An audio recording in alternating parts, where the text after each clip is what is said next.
Top of our IPL memories is IPL 1. It's always like that, isn't it? A little brand taking its first steps out into a world largely unknown. You don't know where it's going. It's vulnerable. It can go wrong in so many ways. And we really didn't know what to expect around IPL 1. And to me, two big things happened in IPL 1.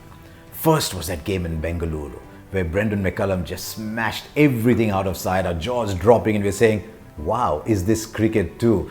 And McCullum told us that the IPL is worth watching. I've often equated that 100 to Clive Lloyd's 100 in the first 1975 World Cup final because it just put a seal of authenticity on that tournament. We said, right, this IPL can work, and for that, the Brendon McCullum innings was very important.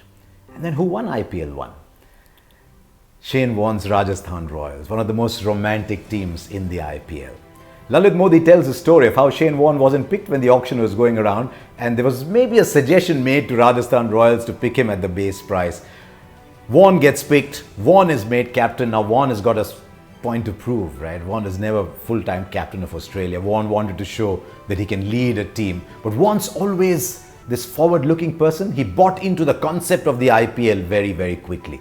But what team did he have at that point? What's interesting is that the Rajasthan Royals were actually fined for not using up their quota. They were the first Moneyball kind of team, but they said, look, $3.3 million is too much, we don't need it. They actually preferred paying a fine than using up their $3.3 million. But as the tournament wore along, we saw something interesting. There was Shane Watson, there was a bit of Graham Smith before he got injured, there was Sohail Tanveer, there were some of these big players, 3 or 4 of them, but largely it was Warne and his band of children.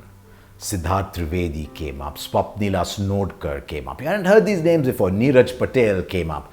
And then one day at the D.Y. Patil Stadium, I've gone to say hello to Shane Warne, who's actually sitting in a corner. He was smoking a cigarette there. And he said hello, and I said hello. And he said, have you met my rock star?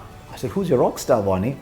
And there was this little kid in a corner. He said, hey, Raps, come along. And he said, this is my rock star.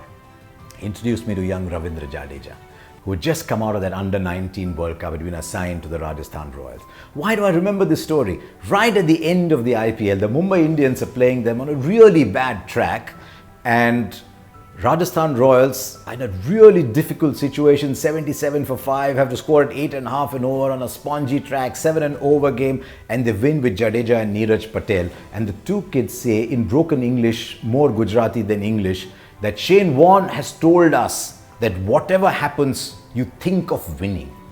Don't get any negativity in your minds. Ravindra Jadeja's development owes a lot to Shane Warne. Yusuf Pathan's development owes a lot to Shane Warne. The story goes that Yusuf Pathan is sitting moaning in his room because he's let the side down, and late at night there's a knock on the door. Yusuf Pathan told us the story himself. He opens the door, Shane Warne is standing outside, and he says, mate, one man doesn't lose a game. The team loses it, don't worry, sleep well. And so Warne picked this group of children, this group of really young players, and took them to victory in the first IPL.